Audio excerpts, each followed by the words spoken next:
David, I'm relying on you to look after the house today. If things finish up early, I'll be back home in 3 days. Don't worry, Linda. I've got everything in check. I know you're concerned about your dad being in the hospital, so take your time and don't stress about us. Thank you. I've restocked the fridge and freezer, but if you don't have time to cook, consider taking Lily out for a meal. Got it. That'll make things a lot easier. Great, I've got to go. They're starting to board the plane. Take care. Send my regards to your parents.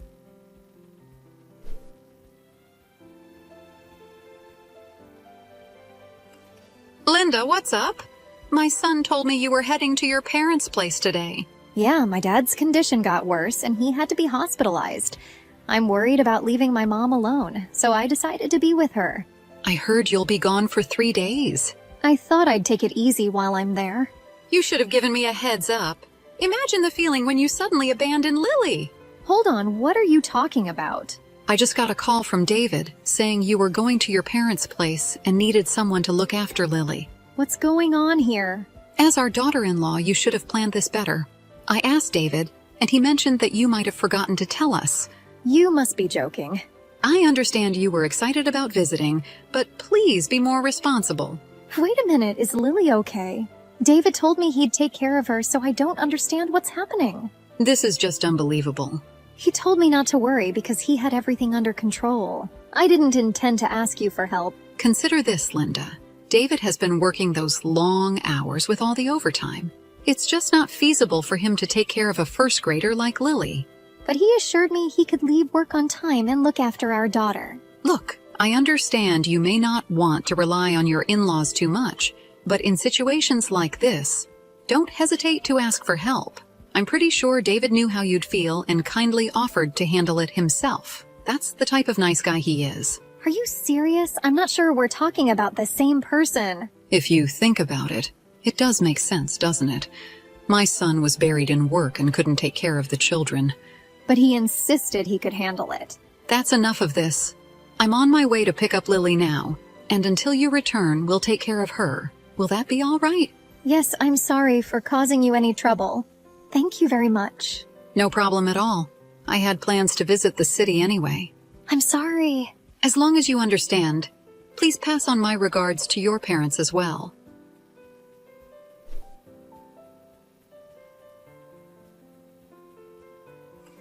What's happening here, David?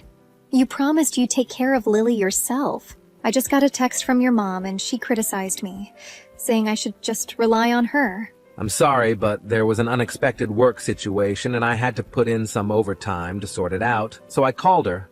You should have explained that to her. It felt like you were making it my fault for not contacting her, didn't it? Look, I already feel bad about this. I thought I could handle looking after our daughter alone, but I was too embarrassed to admit that I couldn't, so... All this just to save face. When I return, you're going to clarify everything with your mom in front of me, right? Got it. I'm really sorry. So, in the end, it'll be your parents taking care of she, right? I guess I'll need to buy some gifts to appease them. Okay, I'll pay you back later. If possible, grab some local craft beer for me. I'll see what I can do. Take care, work hard, and look after Lily, all right? Okay, I got it.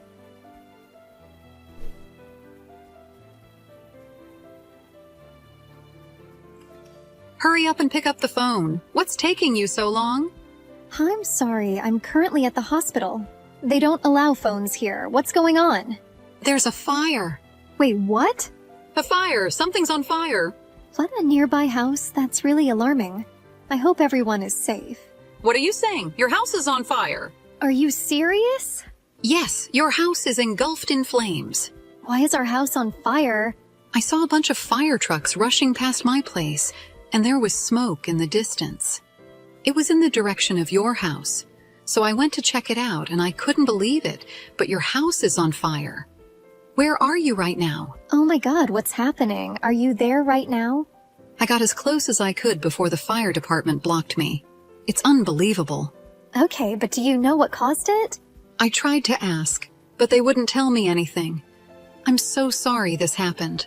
Have you checked on Lily? She wasn't in the house, was she? Is Lily okay? Is she hurt? Luckily, she managed to get out before the fire became too serious. So, yes, she's okay, and with me now. Thank goodness she's all right.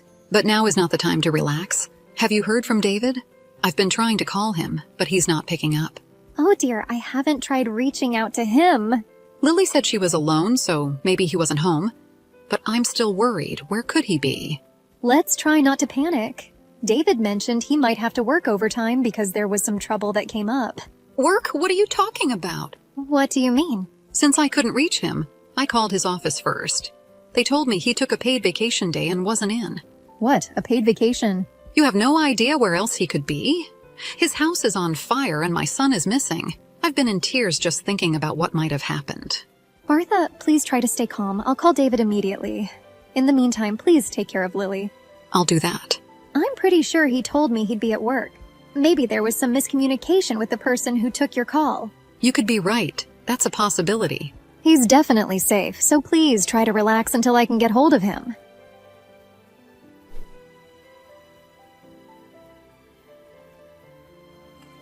You need to call me back right now. Something terrible has happened. What's wrong? I already told you I'm dealing with a work issue. I'm quite busy at the moment. Your calls have been really annoying. I'm just relieved you're safe. What are you talking about? David, where are you now? What do you mean, where? I just told that I have to work overtime, didn't I? But your colleague told me you didn't come to the office today and took a few days off. That can't be right. Where are you? Where do you work while on vacation? I didn't know you were such a workaholic to work even on your days off. Well, If you're not at the office, you should be able to answer my call, right? Explain this to me over the phone. well, you see, I can't talk on the phone because the signal here is really bad. Bad signal? Where exactly are you? The subway. Look, I just arrived home. I got off at the station. You must be joking. The subway? What are you talking about? What do you mean? It's late, and I need to get dinner started, then give her a bath. I'm quite busy right now, so I'll talk to you tomorrow. You're cooking dinner and giving her a bath? Are you really at home? Of course, where else would I be? The home you claim to be in is currently on fire. What's going on? So what exactly were you planning to do while our house was on fire? Cook dinner for our daughter and give her a bath? You're really something, carrying on with your routine amidst a fire. House on fire? What are you talking about? No, what are you talking about? The house is on fire and Lily is with Martha.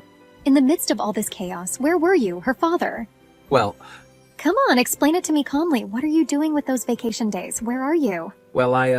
naturally I decided to take paid leave, you know? Wow, so you can just spontaneously take vacation days? How nice. And it took so much coaxing to get you to take a day off for your daughter's career day. Well, that was just a busy time. So where are you now? You said you were on the subway, right? I was actually at the convenience store. Then you should be able to come home soon, right? Come home immediately. I just got back from my flight and will be home soon. Well, it's not that simple, you see. What now?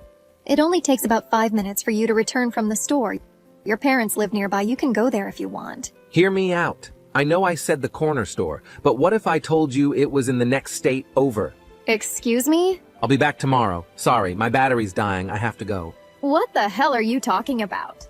I just can't return right now, okay? I will leave Lily in the care of you and my mother.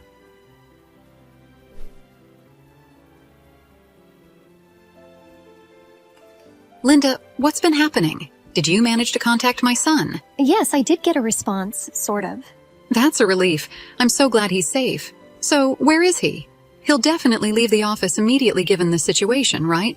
Well, he appears to be at a convenience store in the neighboring state. What? What does that mean? It means he won't be able to return until tomorrow. He's turned off his phone, so no one can reach him now. What do you mean, the neighboring state? He was at work, wasn't he? That's what I want to believe, but is that really the truth? What are you implying? That my son was skipping work and doing something else? Maybe he received an urgent call to visit a client out of state. You know, he had some business with the spa resort, right? A spa resort? After giving it some thought, I realized I have a GPS tracker on my phone. A friend recommended it because you never know when dementia might strike at our age. Oh, I do recall you mentioning that. So I asked David to set it up for me, and for practice, I put his phone's GPS info in. Really? I was planning to switch it back to my information, but forgot how to do it. So David's GPS info is still active. So that's how you found out he's at a spa resort in a different state? Exactly. David's company handles some marketing work, so it's probably related to that. Would it happen to be Hallmark Resort and Spa? You guessed it. I recall seeing a brochure for that on the coffee table. I thought he was planning a family vacation or something. Or something? Are you insinuating that my son is cheating on you? I haven't used that word yet. But it's interesting that you immediately went there. Could it be that you're the one who suspects he's being unfaithful? That's impossible. What kind of parent doesn't trust their own child? That's a wonderful quote for a throw pillow. But what do you really think? I'll be there sometime in the middle of the night. Sorry for the inconvenience, but please take care of our daughter until then. Of course, no problem. I added a little extra to your dinner, so feel free to have it when you get here. Thank you very much. I'll see you shortly.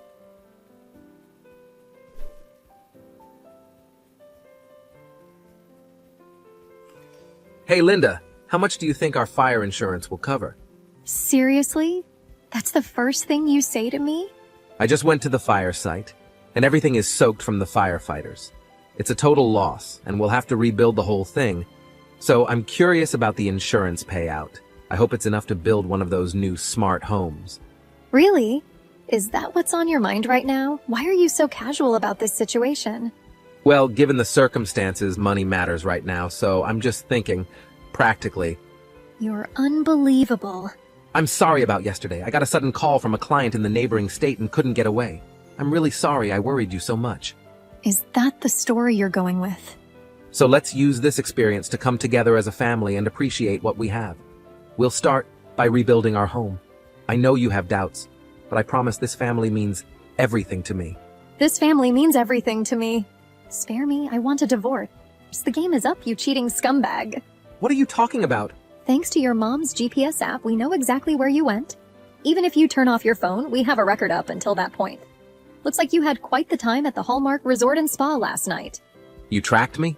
Early this morning, I went to see the remains of our house, including the man cave you never let me enter. The fire left it wide open. You went inside? I told you not to. Of course I had a look around. Now I have a mountain of evidence that you cheated on me. Oh my God. I couldn't care less about the fire insurance money. Be prepared for significant alimony and child support payments. You've got to be kidding me. Linda, this is all a huge misunderstanding. I was just playing around. None of it was serious. I don't want to hear any excuses. David, you put your daughter's life at risk. You left a first grader home alone to go on a spa vacation with someone else. Do you realize what you've done? Look, I'm sorry, and I deeply regret my actions, but I thought she'd be fine for one night because she's already in first grade. You left some easy-to-heat frozen meals, so I thought she'd be okay. Lily tried to microwave one of those frozen meals, just like she's seen me do countless times. But instead of using plastic wrap, she used aluminum foil. Oh no. An adult would understand the problem with that. But Lily is just a child. They understand a lot, but not everything. You left her alone in the house. I'm truly sorry. Let me try to make things right. If apologies were enough, there'd be no need for the police. You're going to be held responsible for all of this. I can't believe you came back as if nothing happened. After the divorce, you won't have any contact with your daughter. What? That's not fair. That is the least of your worries, you worthless person. I have the divorce papers with me now. Come to your parents' house. You'll sign them in front of your parents.